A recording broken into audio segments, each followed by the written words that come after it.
السلام علیکم، میں ہوں سمیع ابراہیم اور آپ دیکھ رہے ہیں ہمارا یوٹیوب چینل 25 نومبر بدھوار اور سن ہے 2020۔ بڑی امپورٹنٹ آج ایک ڈیولپمنٹ ہوئی ہے اور ویسے تو وہ روٹین کی تقرری اور تبادلے ہیں۔ پاکستان آرمی میں 6 میجر جنرلز کو لیفٹیننٹ جنرلز بنایا گیا اور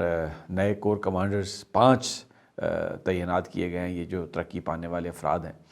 جن لوگوں نے ترقی حاصل کی ہے، ان میں D G I S P R سابق D G I S P R general Asif Ghafoor بھی شامل ہیں۔ اور یہ جو ٹرانسفرز اور تقرریاں پاکستان کی فوج میں ایک روٹین کا یہ میٹر ہے، لیکن پاکستان میں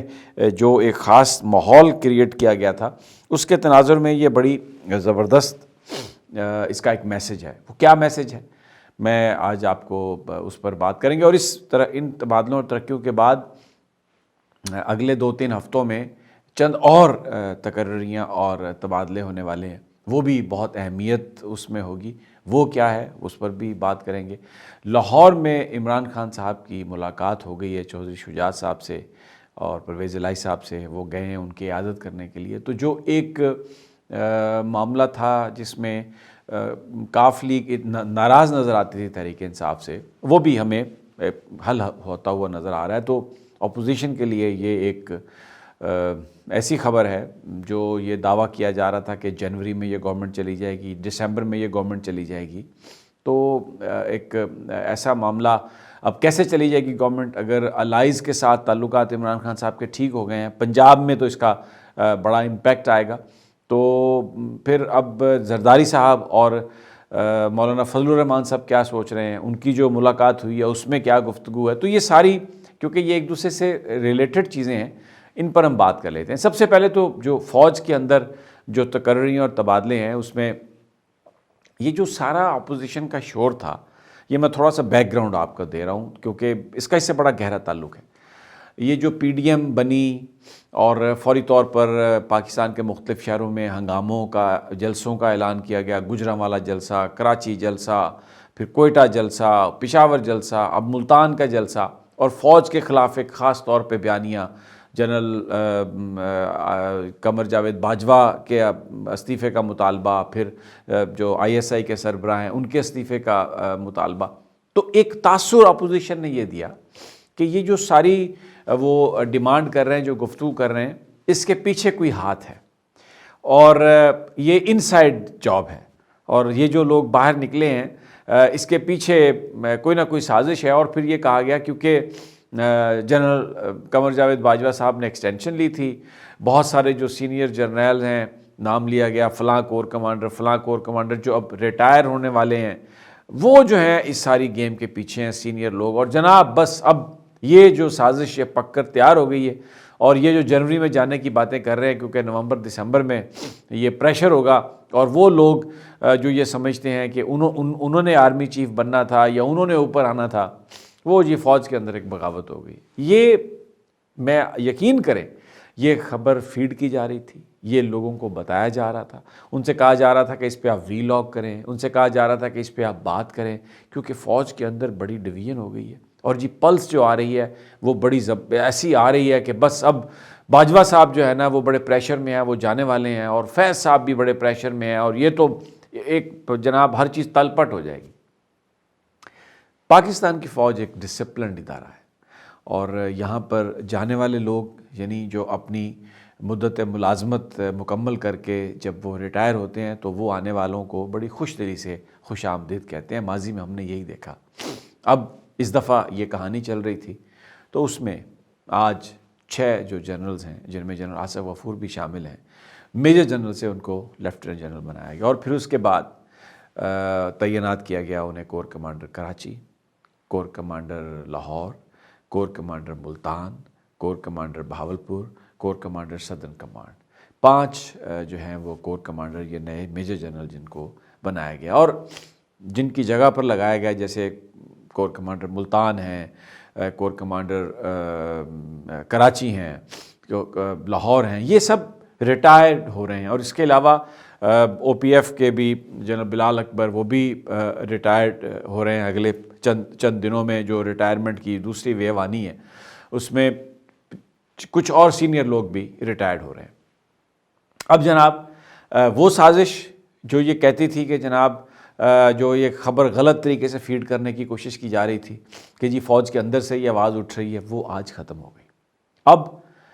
جو بھی کوئی تانا بانا بن رہا تھا لوگوں کو اپنے ساتھ ملانے کے لیے، اپنے ایم پی ایز کو اپنے ساتھ رکھنے کے لیے، سول سوسائٹی کو اپنے ساتھ رکھنے کے لیے، یہ تاثر دینے کے لیے کہ اس کے پیچھے طاقتور لابی کا ہاتھ ہے، مکمل طور پہ آج ختم ہو گیا۔ اور جو جنرل قمر جاوید باجوہ کے حوالے سے اسپرشنز کاسٹ کرتے تھے، جو ان کے حوالے سے عجیب قسم کی گفتگو کرتے تھے کہ جی وہ بڑا مسئلہ ہو گیا ان کی کمانڈ اور یہ اور وہ، اور نواز شریف صاحب یہ کہتے تھے کہ جونیئر آفیسر جو ہیں وہ سینئر کا حکم ماننے سے انکار کر دیں، کھڑے ہو جائیں، عوام جو ہیں وہ فوج کے خلاف ہو جائیں، وہ ساری کی ساری چیزیں آج تل پٹ ہو گئیں۔ آج یہ پھر دوبارہ یہ ایک دفعہ یہ ایشور کرا دیا گیا نیشن کو کہ پاکستان کی فوج ایک ڈسپلنڈ ادارہ ہے اور یہاں پر کسی طرح کا بھی کوئی کمپٹیشن نہیں ہے، کوئی ایکسٹینشن کی کوشش نہیں کر رہا۔ انہوں نے فوج کو متنازع بنانے کی کوشش کی۔ آپ دیکھیں، اس میں آپ غور سے دیکھیں، میڈیا کو دیکھیں، پچھلے چند دنوں میں آپ کو نظر آئے گا یہ کنٹروورسی کریٹ کی گئی جان بوجھ کے کہ جی راحیل شریف صاحب نے ایکسٹینشن مانگی تھی، پھر یہ خبر آئی راحیل شریف صاحب نے نہیں مانگی تھی، پھر اس کے بعد چودھری نثار علی صاحب کو کوٹ کر کے انٹرویو، تو ایک مخصوص جو میڈیا آؤٹ لیٹ ہے خبریت کے نام پر انہوں نے پاکستانی فوج کے سابق سربراہ راحیل شریف صاحب جو میجر شبیر شریف شہید کے بھائی، نشان حیدر کے بھائی، اور راجہ عزیز بھٹی شہید نشان حیدر کے جو بھانجے، ان کے حوالے سے یہ بات بتانے کی کوشش کی گئی، تاثر دینے کی کوشش کی گئی کہ شاید وہ ایکسٹینشن چاہتے تھے، اور اس میں ایک ایسی ان ساری خبروں کا ایک ہی مقصد کہ کنٹروورسی میڈیا میں یہ رہے کہ فوج کے جرنیل جو ہیں جب یہ فوج کے چیف بنتے ہیں تو یہ اپنی ایکسٹینشنز کی کوششیں کرتے ہیں، پاکستان کی سیاست میں مداخلت کی کوشش کرتے ہیں، اور جو نواز شریف صاحب کا بیانیہ ہے در حقیقت وہ بالکل صحیح ہے، اور وہ جو یہ بات کر رہے ہیں کہ فوج کا کردار سیاست میں ختم ہونا چاہیے، یہی اصل پاکستان کا مسئلہ ہے۔ یہ ان ساری خبروں کا مدعا یہی تھا، ان ساری خبروں کا مقصد یہی تھا، لیکن آج یہ جو خبر آئی ہے اس نے وہ ڈیزائن سارے کے سارے آج فیل کر دی ہیں، اور اب وہ اپنے زخم سہلا رہے ہیں۔ اب سمجھ نہیں آ رہی کہ کیا کیا جائے۔ اب اس بات پر حکومت سے غصہ نکالا جا رہا ہے کہ جی حمزہ شہباز صاحب کو اور شہباز شریف صاحب کو ابھی تک پیرول پہ رہا نہیں کیا گیا، اور جناب ان کو تو بس رہا کر دینے چاہیے، اور اس حکومت نے پتہ نہیں بھائی، بات یہ ہے کہ ابھی تو میت نہیں آئی ان کی والدہ صاحبہ کی، میت آ جائے گی تو آپ کو اجازت مل جائے گی، آپ گھر بھی جاتی عمرہ بھی آ سکیں گے، ماڈل ٹاؤن بھی آ سکیں گے۔ اب نون لیگ والے کہہ رہے ہیں جی ایئرپورٹ پر انہوں نے باڈی ریسیو کرنی ہے۔ مجھے کچھ حکومتی لوگوں نے بتایا کہ ایئرپورٹ پر بھی جانے کی اجازت مل جائے گی، لیکن سوال یہ ہے کہ واپس تو جیل میں جانا ہے۔ اب یہ ایک عجیب بات ہے۔ شہباز گل صاحب نے بڑی زبردست بات کی ہے کہ جو آزاد ہیں، جو ملک سے باہر ہیں، جن میں نواز شریف صاحب ہیں، جن میں اسحاق ڈار صاحب ہیں، جن میں علی ڈار ان کا بیٹا ہے، جس میں علی عمران شہباز شریف صاحب کا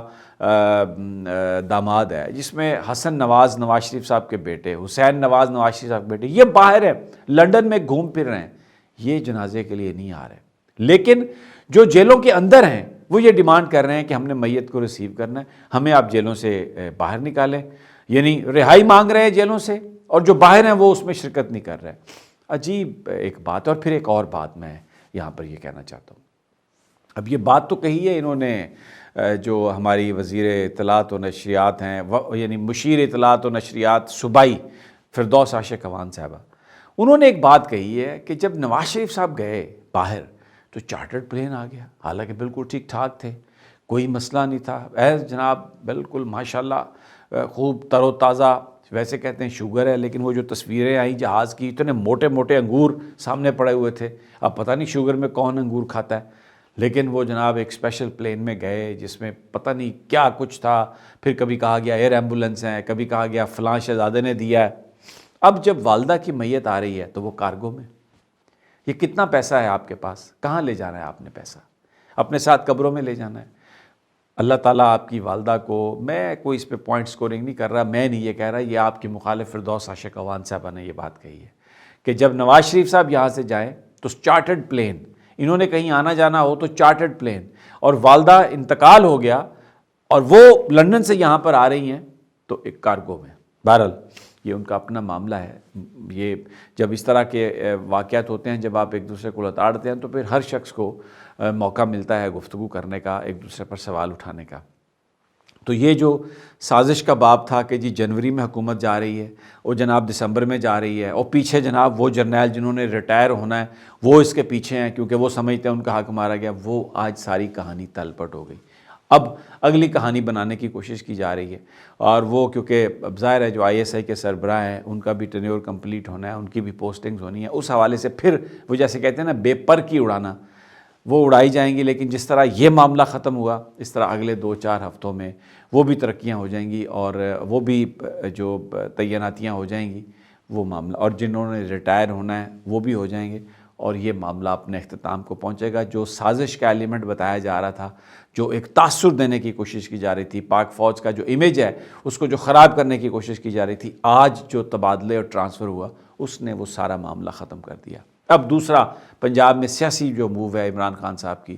چودھری شجاعت صاحب کے گھر چلے گئے ان کی تعزیت کرنے کے لیے، وہاں پر پرویز الہی صاحب سے بھی ملاقات ہوئی، وزیر اعلیٰ بھی ان کے ساتھ تھے. ایک تو پہلے ڈیلیگیشن لیول پر بات ہوئی جس میں مونس تھے، چودھری سالک تھے، پھر اس کے علاوہ طارق بشیر چیمہ صاحب بھی تھے، اور ادھر شہباز گل تھے پرائم منسٹر کے ساتھ، اور چیف منسٹر صاحب تھے عثمان بزدار صاحب. اس کے بعد کوئی 20-25 منٹ چودھری شجاعت، چودھری پرویز الہی اور عمران خان کی ایک علیحدہ ملاقات ہوئی، جس میں رپورٹڈلی جو مجھے بتایا گیا عمران خان صاحب نے یہ کہا چودھری صاحب کو کہ جناب آپ کو ہر قسم کے مشورے میں شرک کیا جائے گا، آپ ہمارے ساتھی ہیں، اور آپ کو کسی طرح بھی یہ جو تاثر ہے کہ you have been left out, اس تاثر کو ہم ختم کریں گے، اور یہ چیز اس طرح سے نہیں چلے گی. چودھری صاحبان نے یہ کہا کہ جناب اب آپ آ گئے ہیں تو اس کے بعد ہمارے جو گلے ہیں، جب ایک بندہ آ جاتا ہے عیادت کرنے کے لیے، ملنے کے لیے آ جاتا ہے، آپ کے گھر آ جاتا ہے، تو پھر گلے شکوے کہاں رہ گئے؟ تو وہ جو پنجاب میں عثمان بزدار کو ہٹانے کی بات ہو رہی تھی کہ پہلے مرحلے میں ان کو ہٹایا جائے، پھر آگے عمران خان صاحب کو مرکز میں ٹف ٹائم دیا جائے، وہ بھی آج عمران خان صاحب نے اس سازش کا راستہ بھی وقتی طور پر تو بند کر دیا. آگے جا کے سیاست میں حرف آخر کچھ نہیں ہوتا، آگے جا کے کیا ہوگا یہ مجھے نہیں پتا. رپورٹڈلی زرداری صاحب نے یہ کہا ہے مولانا فضل الرحمان کو کہ جناب یہ جو فوج کے خلاف بیانیہ ہے اس سے آپ اس کو ختم کریں، یہ ہمیں کہیں کا نہیں چھوڑے گا. نواز شریف صاحب سے یا تو جان چھڑائیں یا ان سے کہیں کہ آپ یہ معاملہ بند کریں، کیونکہ اگر یہی بیانیہ چلتا رہا، اسی طرح ہی کام چلتا رہا، تو جو آگے سینٹ کا الیکشن ہے اس میں نہ آپ کو کچھ ملے گا نہ ہمیں کچھ ملے گا. تو بہتر ڈیل کر کے آزاد جموں کشمیر کا جو الیکشن ہے اس میں، اور جو سینٹ کا الیکشن ہے اس میں اپنی حیثیت کو بہتر بنانے کے لیے، اپنی پوزیشن کو بہتر بنانے کے لیے، اور پیپلز پارٹی انٹرسٹڈ ہے سندھ میں اپنے اقتدار کو قائم رکھنے کے لیے بہتر ہے کہ کوئی اور راستہ اختیار کریں. تو بہرحال یہ ڈیولپمنٹس تھیں دوستو ساتھیوں. انشاءاللہ جلد اگلی ویڈیو کے ساتھ حاضر خدمت ہوں گا، تب تک مجھے اجازت دیجیے. اللہ نگہبان.